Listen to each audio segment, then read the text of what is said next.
Alright guys, we are back in my garage for another video, and as you can tell from the title of this video, I am going to show you how to remove a B58 engine. If you saw one of my previous uploads, then you know that unfortunately I found low compression on one of the cylinders in my 340i, and we will be doing a teardown in the future to figure out exactly what went wrong, so stick around for that. But in this video, I'm just going to show you how we removed it to get my new engine installed. And the good news is this process was super easy. I hate to brag, but as you can tell from the timestamp of this video, it literally only took me 13 minutes. So that's something that I think anybody can achieve. And as you guys know on this channel, we do everything super simple. I'm doing it on the floor, on jack stands, you know, with hand tools, nothing super crazy. And so seriously, I do want to show you guys kind of how this works. We're going to do a walkthrough of what the removal process was like on my 340i. And I want to hopefully give you guys a little more insight on what you can expect in case you have to go down this path. So yes, this is another one of those videos that I hope you never need this information, but if you find yourself needing it, hopefully you guys find this video useful.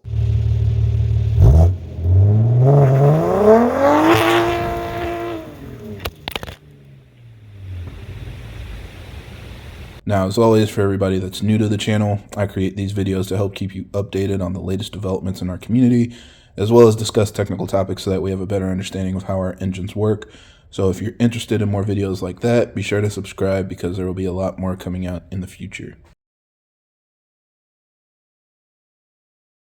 All right, so let's go ahead and get started. Obviously, I've already done a little bit because I forgot to start recording, but I think if you're planning on doing this job yourself, you already kind of have an idea of what you need to do to get things situated. So first of all, of course, remove all of the trim and everything back by the firewall so that you can get access to the back of the engine. That's all of the covers, your strut brace, you know, everything. Just get that out of there. Then you're going to go underneath the car and remove everything you need to down here. So remove your under trays. I've removed my catback exhaust. And then of course you are also going to drain your fluid. So I drained all of my oil into my oil drain pan. I also drained coolant from both cooling systems.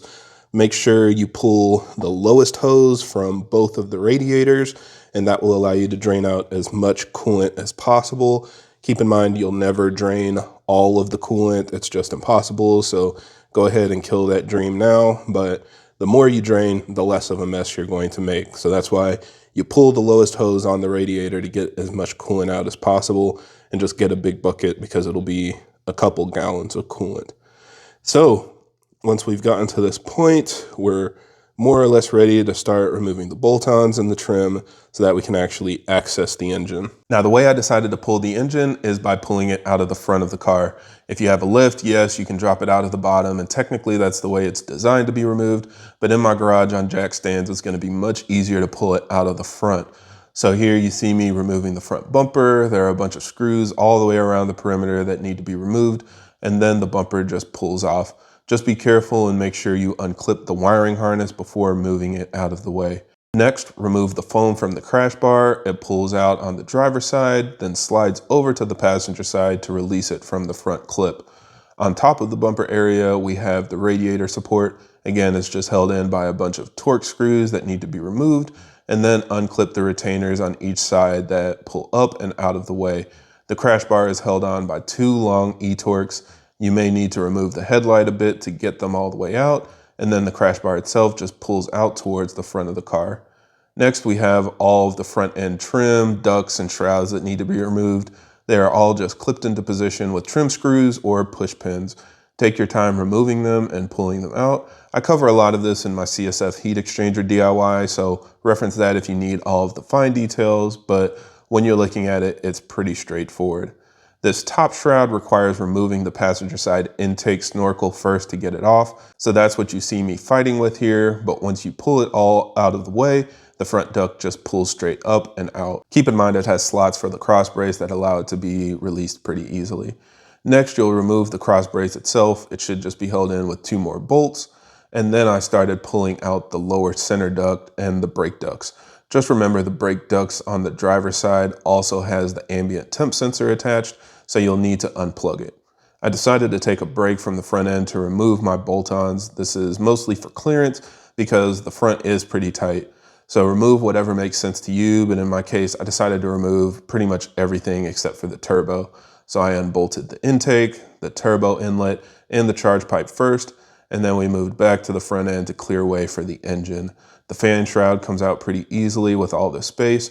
Unplug the connector, use a long screwdriver to push in the retaining tabs, and then it pulls straight up and out from the top. Again, I covered a lot of this in my heat exchanger DIY, so I'll have that link down below if you need it to reference. Now we are removing all of the coolers. The front trans cooler will come off first.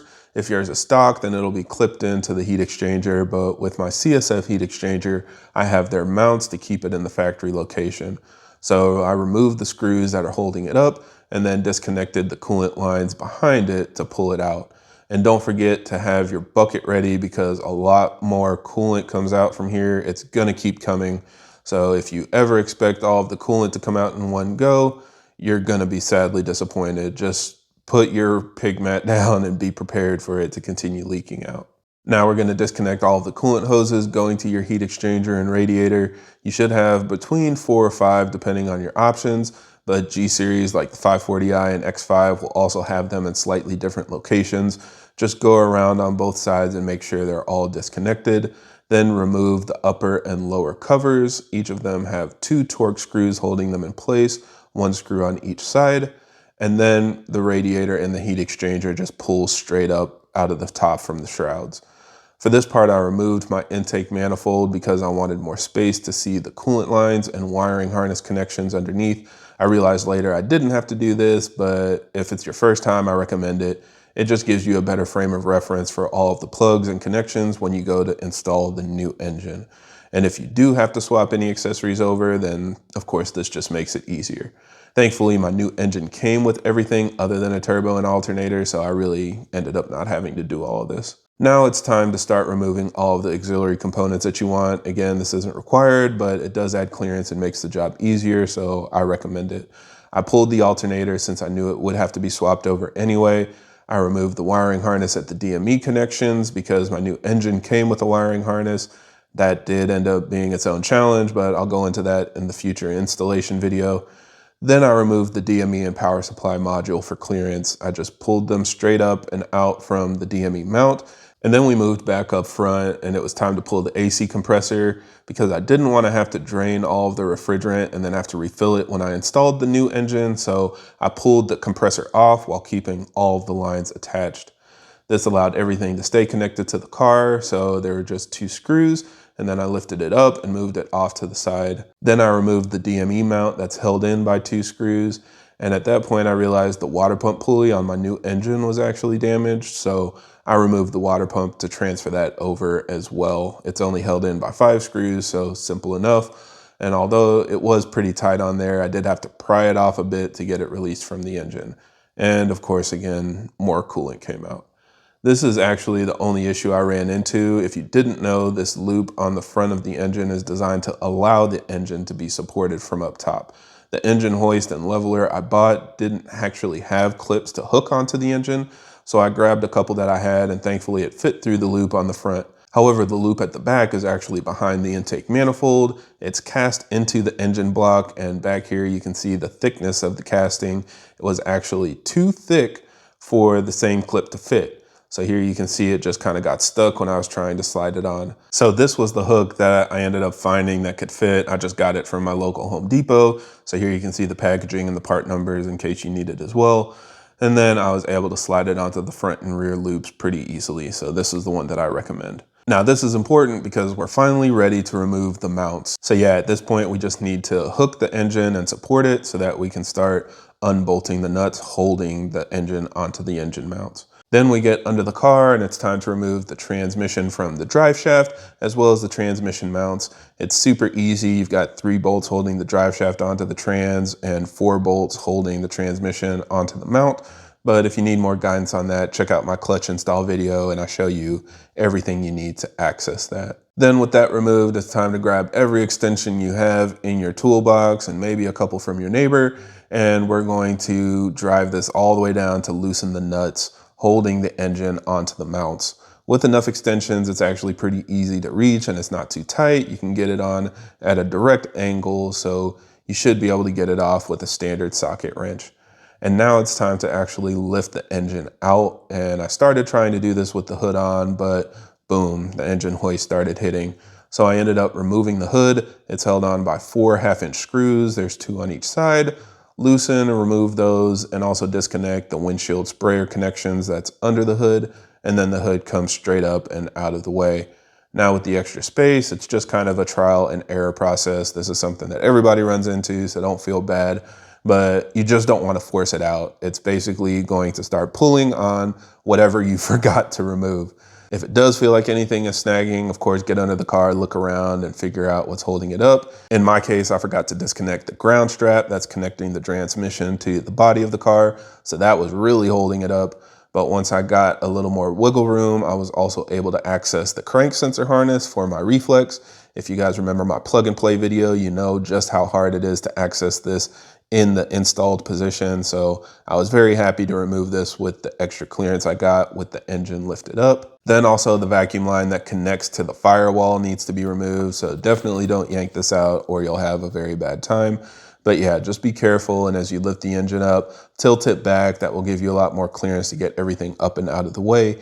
And then you go ahead and lower it onto something soft so that you're ready to start swapping things over. So yeah, part 2 will be coming soon to show the installation of the new engine and how I got everything swapped over. This was really just to document the removal, and as you can tell, this is a little bit of a different video style compared to what I typically do. I tried to do the time lapse just to get everything in there and compress this down, because otherwise, yes, the video would have been extremely long. But thankfully, I feel like this flowed really well with the style of video and all of the information that I was sharing. Let me know if you need any more detail on specifics of stuff that I covered in the video, and I can try to answer your questions down below in the comments. But generally, I think if you're jumping into this, you probably have a little bit of baseline knowledge. And so this will hopefully give you the additional information you need on the sequence of steps and what to do to take this engine out of a 3 Series relatively easily. And again, as you can see, I was able to do this just with the car lifted up in the front end on jack stands. So